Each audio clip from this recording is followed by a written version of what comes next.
টাকা রাখার ব্যাগে চুল আটকানোর রাবার রেখেই দেখুন বেঁচে যাবে সংসারের লক্ষ লক্ষ হাজার হাজার টাকা। রুটি করার আগে অবশ্যই ছোট্ট এই টিপসটি মাথায় রাখুন। রুটি হবে মোমের মতো নরম, মুখে দেওয়ার সঙ্গে সঙ্গেই গলে যাবে। প্লাস্টিক বোতল কি ফেলে দিচ্ছেন? প্লাস্টিক বোতল ফেলে দেওয়ার আগে ছোট্ট এই কাজটি করুন, না হলে কিন্তু অনেক বড় সমস্যার সমাধান হয়ে যাবে। ছোট্ট এই কাজটি করলে অনেক বড় দামি কাজ হয়ে যাবে, যা আপনি কল্পনাও করতে পারবেন না। ভুলেও প্লাস্টিকের বোতল ফেলে দিবেন না। আপনারা কি কখনো বনআলা সালোয়ার ব্যবহার করেছেন? বনআলা সালোয়ার যারা ব্যবহার করেছেন তারা অবশ্যই এই ছোটো টিপসটি মাথায় রাখুন। এখন পর্যন্ত যারা বনআলা সালোয়ার ব্যবহার করছেন তারা কিন্তু এই কাজটি অবশ্যই করবেন। আপনারা অনেক বড় সমস্যার সমাধান পেয়ে যাবেন। এছাড়া শীতের পোশাক, শাল অথবা সোয়েটার ব্যবহারের আগে ছোট্ট এই কাজটি করুন। কোনো দিন শীতের শাল বা সোয়েটার পুরনো হবে না। এমনই কিছু টিপস নিয়ে হাজির হয়ে গেছি। আশা করছি পুরো ভিডিওটি দেখতে থাকবেন। ভিডিওটি ভালো লাগলে অবশ্যই লাইক দিয়ে দিবেন, শেয়ার করে দিবেন। তো চলুন ভিডিওটি দেখে নেওয়া যাক। বন্ধুরা, আমরা যখন কোনো সালোয়ার ব্যবহার করি, সেটা পাঞ্জাবির হোক বা যে কোনো সালোয়ার এরকম বন সিস্টেম থাকে, তখন দেখা যায় কি মাঝে মাঝে এই বনটা ভেতরের দিকে চলে যায় আর অনেকখানি চলে যায়। সেক্ষেত্রে পুরো বনটা খুলে নিয়ে আমাদের আবার বনটা ভরতে হয়। এটা কিন্তু সময় সাপেক্ষ ব্যাপার। আমরা ছোট ছোট কাজগুলো করতেও কিন্তু গৃহিণীদের অনেক সময় ঝামেলা লাগে। আবার এই বনটা ভরার জন্য আরেকটা জিনিস দরকার, সেটাও খুঁজে বের করতে সময় লাগে। তো আপনারা এরকম সমস্যা হলে কি করবেন? আমাদের বাসায় যে ছোট কেচি থাকে, সেই ছোট কেচিটা নিয়ে ঠিক এইভাবে যদি ভেতরের দিকে দিয়ে আস্তে আস্তে বনের মাথাটা ধরে টান দেন, দেখবেন বনের মাথাটা খুব সহজে চলে আসবে। সেক্ষেত্রে পুরো বনটা খুলে নিয়ে কিন্তু আপনাদের আর লাগাতে হবে না। তো দেখুন অনেকখানি ভেতরে চলে গেছে, তাও এর ভেতরে আমি কেচিটা দিয়ে আস্তে আস্তে মাথাটা ধরে টান দিচ্ছি, খুব সহজে কিন্তু চলে আসলো। তো এভাবে ট্রাই করে দেখবেন, পুরো বনটা খুলে আবারও এই বনটা ভরার ঝামেলাটা থাকবে না। সেক্ষেত্রে কিন্তু আপনাদের কাজটা অনেকটা সহজ হয়ে যাবে। কেননা এরকম ছোট কেচি আমাদের সবার বাসাতেই থাকে। আপনি অল্প সময়ের মধ্যে, মাত্র কয়েক সেকেন্ডের মধ্যে এই কাজটি করে নিতে পারবেন। শীতের শাল অথবা সোয়েটার ব্যবহার করতে করতেই দেখা যায় ববলিন উঠে যায়। আর এরকম ববলিন উঠে গেলেই কিন্তু সেটা পুরনো লাগে দেখতে, এটা ব্যবহার করতে ইচ্ছে করে না, তখন কিন্তু আমরা এটা বাতিল করে দিই। তো এখন থেকে শীতের শাল অথবা শীতের যে কোনো পোশাকে যদি ববলিন উঠে যায়, অথবা যে কোনো পোশাকে, শুধু শীতের পোশাক বললেই নয়, যে কোনো পোশাকে যদি ববলিন উঠে যায়, তখন কি করবেন? এই ববলিন ওঠানোর সুন্দর একটি টিপস আপনাদের সাথে শেয়ার করছি। বন্ধুরা, এখানে নিয়েছি আমি একটি রেজার। কিন্তু এই রেজারটা নতুন হলে চলবে না, পুরনো ব্যবহৃত যে কোনো রেজার ব্যবহার করতে হবে। ব্যবহৃত রেজার ব্যবহার না করলে নতুন রেজারে কিন্তু সুতা কেটে যাওয়ার সম্ভাবনা থাকবে। তাই পুরনো রেজার নিয়ে নেবেন, নিয়ে এইভাবে যদি টান দেন, দেখবেন আস্তে আস্তে কিন্তু ববলিনগুলো উঠে যাবে। এটা এত সুন্দরভাবে রিমুভ করে ববলিন, আপনি কল্পনাও করতে পারবেন না। যে কোনো কাপড় থেকে আপনি খুব সহজেই কিন্তু এভাবে ববলিনগুলো রিমুভ করে দিতে পারবেন। সেক্ষেত্রে কিন্তু কাপড়টা আর পুরনো হবে না, ফেলেও দেওয়া লাগবে না। দেখুন আমি এভাবে হাতে ধরে বা নিচে রেখেও আপনাদের দেখাচ্ছি যে কত সহজে কিন্তু ববলিনগুলো উঠে যাচ্ছে। দেখুন কতগুলো ববলিন আমি উঠিয়ে ফেলতে পারলাম। এভাবে কিন্তু আপনারা খুব সহজে যে কোনো কাপড় থেকে ববলিন উঠিয়ে নিতে পারবেন। অনেক উপকারী ভিডিও, অবশ্যই ট্রাই করবেন। ভালো লাগলে লাইক দিয়ে দিবেন। এবার চলে যাচ্ছে পরবর্তী টিপসে। আমরা যে কোনো পোশাকে, বিশেষ করে ওড়না, হিজাব অথবা যে কোনো শাড়িতে কিন্তু সেফটি পিন ব্যবহার করি। আর সেফটি পিন ব্যবহার না করলে কাপড়টা ঠিকঠাক থাকে না। তাই যে কোনো কাপড়ে সেফটি পিন ব্যবহার করার আগে অবশ্যই ছোট্ট এই টিপসটি মাথায় রাখুন। বন্ধুরা, সেফটি পিন আমরা যখনই কোনো কাপড়ে ব্যবহার করি, দেখা যায় সেফটি পিনের এই পেছন সাইডটা কিন্তু আস্তে আস্তে কাপড়ের ভিতরে চলে যায় টান লাগতে লাগতেই। তো এভাবে যদি কাপড়ের ভিতরে চলে যায়, তাহলে দেখা যায় সে কাপড়টা সেখান থেকে ছিদ্র হয়ে যায়। আর ছিদ্র হয়ে গেলে সেখান থেকে কাপড়টা কিন্তু ছিঁড়তে শুরু করে, আর এটা দেখতেও খারাপ লাগে। তো যখনই আপনি কাপড়ে সেফটি পিন ব্যবহার করবেন, তখন একটা পুঁথি যদি সেফটি পিনের এখানে দিয়ে যদি কাপড়ে আটকান, তাহলে দেখবেন এখান থেকে ছিঁড়ে যাওয়ার সম্ভাবনা থাকবে না। এই কাপড়টাও কিন্তু এখান থেকে নষ্ট হবে না, দেখতেও খারাপ লাগবে না। এবারে চলে যাচ্ছে পরবর্তী টিপসে। আমরা তো প্রতিনিয়ত রুটি তৈরি করছি।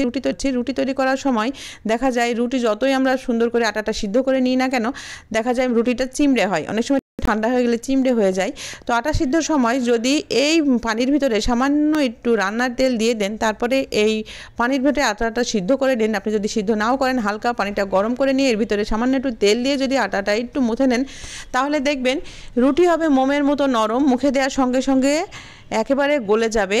আর আটা যতই ঠান্ডা হোক বা রুটি ঠান্ডা হয়ে যাক না কেন, এই রুটিটা বানাতেও যেমন সুবিধা হবে, আর রুটিটা ঠান্ডা হয়ে গেলেও কিন্তু খেতে আর চিমড়ে লাগবে না। তো দেখুন আমি আটাটা এইভাবে আমি সিদ্ধ করে নিচ্ছি। সিদ্ধ করে নেওয়ার পরে আপনাদের আমি হাতের সাহায্যে দেখাচ্ছি যে কতটা সফট হয়েছে। তো এভাবে ট্রাই করে দেখবেন। রুটি বানানোও যেমন সহজ হবে, তেমনি এই রুটি খেতেও অনেক মজা হবে। তো আশা করছি এই ছোট্ট টিপসটাও কাজে দিবে। এবারে চলে যাচ্ছি পরবর্তী টিপসে। আমরা বোতলজাত যে কোনো জিনিস, সেটা পানি হতে পারে বা জুস হতে পারে, খাওয়ার পরেই দেখা যায় বোতলটা ফেলেই দিই। তো এখন থেকে বোতলটা ফেলে দেওয়ার আগে ছোট্ট এই টিপসটি অবশ্যই মাথায় রাখবেন। বন্ধুরা, আমরা যে কোনো প্লাস্টিকের বোতল কিন্তু ফেলে দিই, কিন্তু বোতল অক্ষত অবস্থায় ফেলবেন না। কিন্তু বোতলটা আবার ছিদ্র করে ফেলাও কিন্তু সম্ভব হয় না, কেননা বাইরে অনেক সময় দেখা যায় আমরা বাইরে থাকলে বোতলটা কিভাবে ছিদ্র করব, ছিদ্র করতে পারি না। তো এই বোতল এমনি এমনি ফেলে দিলে দেখা যায় এই বোতল কুড়িয়ে নিয়ে যে কিছু অসাধু ব্যবসায়ী নর্মাল পানি এর ভিতরে ভরে আবার সেটা বিক্রি করে বাজারে। জুসের ক্ষেত্রেও সেম প্রবলেম হয়। তো আপনি বিশুদ্ধ পানি পান করছেন তার প্রমাণ কি? যে কোনো ব্র্যান্ডেড পানি বা যে কোনো কোম্পানির পানিতে দেখবেন যে এটা ইনটেক করা থাকে, কিন্তু সেই পানিটা আসলে খাঁটি কিনা তো আমরা জানি না। তো এখন আপনারা যে পানিটাই খাবেন না কেন, পানিটা খাওয়ার পরে বোতলের এই মুখটা একটু এভাবে চ্যাপটা করে বোতলের ভিতরে ঢুকিয়ে দিবেন। তাহলে দেখবেন যে এই প্লাস্টিকের বোতলের ভেতর থেকে এই মুখটা সহজে বেরও করতে পারবে না, আর এটা বাইরে যে কোনো নর্মাল পানি ভরে বাজারে আর বিক্রিও করতে পারবে না। সেক্ষেত্রে কিন্তু আমরা বিশুদ্ধ পানিটাই খেতে পারবো। এটা কোম্পানি থেকে সরাসরি এই বোতলটা আসবে, এটা আর রিউজ করতে পারবে না। তো দেখুন আমি এইভাবে বোতলের ভিতরে ঢুকিয়ে দিলাম, এটা কিন্তু যতই টানাটানি করুক না কেন ভেতর থেকে আর বেরোবে না। তো আশা করছি ছোট্ট এই টিপসটি কাজে দিবে, কেননা আমাদের সবারই সতর্ক হওয়া উচিত। আমরা সবাই যদি সতর্ক, তাহলে কিন্তু আমরা অনেকটা জনগণের উপকারে আসতে পারবো। এবারে চলে যাচ্ছে পরবর্তী টিপসে। আমরা যখন টাকা রাখি, টাকা রাখার ব্যাগে দেখা যায় পানি রাখি। এখানে অনেক টাকা থাকে, মোবাইল থাকে বা অনেক দামি দামি জিনিস কিন্তু আমরা টাকা রাখার ব্যাগে রাখি। কিন্তু যখনই আপনি পানি রাখবেন কিন্তু টাকা ভিজে যাওয়ার সম্ভাবনা থাকে। আবার দামি মোবাইলটাও কিন্তু আমরা টাকা দিয়েই কিনি, দেখা যায় পানির বোতল রাখছেন, বোতলটা কাত হয়ে গেলেই কিন্তু টাকাও ভিজে যায়, সাথে সাথে দামি মোবাইলটাও নষ্ট হয়ে যায়। তো আপনি এরকম টাকা রাখার ব্যাগে অবশ্যই চুল আটকানো একটি রাবার রাখুন। এভাবে যদি রাবারটা সেফটি পিন দিয়ে ব্যাগের ভেতরে যে কোনো এক জায়গায় আটকিয়ে দেন, তাহলেই দেখবেন যে বোতলটা আপনি যেভাবে রাখুন না কেন বোতলটা আর কাত হয়ে পড়ে যাবে না। আর কাত হয়ে পড়ে গেলেই যে টাকা ভিজে যায় বা মোবাইল ভিজে যাবে সেটার সম্ভাবনাও থাকবে না। সেক্ষেত্রে আপনার সংসারের অনেকগুলো টাকাও বেঁচে যাবে, মোবাইলটা যে নষ্টের হাত থেকে রক্ষা পাবে। দেখুন এখানে আমি এই ব্যাগের এক সাইডে এটা লাগিয়ে দিলাম, আর এই যে চুল আটকানো রাবারটা দেখছেন, রাবারটা আমি এভাবে দিয়ে বোতলের মুখে দুটো প্যাচ দিয়ে নিচ্ছি। তাই আপনারা বাইরে যাওয়ার সময় অবশ্যই পানির বোতল এভাবে নিয়ে চুলে আটকানো রাবারটা এভাবে দিয়ে দিবেন, তাহলে দেখবেন বোতলটা আর কাত হয়ে পড়বেও না, পানি পড়ারও সম্ভাবনা থাকবে না। তো আশা করছি এই ছোট্ট টিপসটি কাজে দিবে।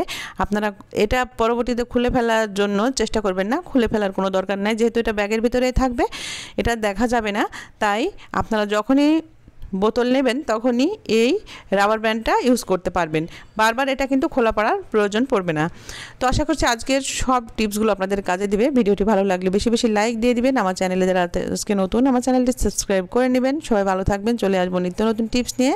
সেই পর্যন্ত বিদায় নিয়ে নিচ্ছি। আল্লাহ হাফেজ, আসসালামু আলাইকুম।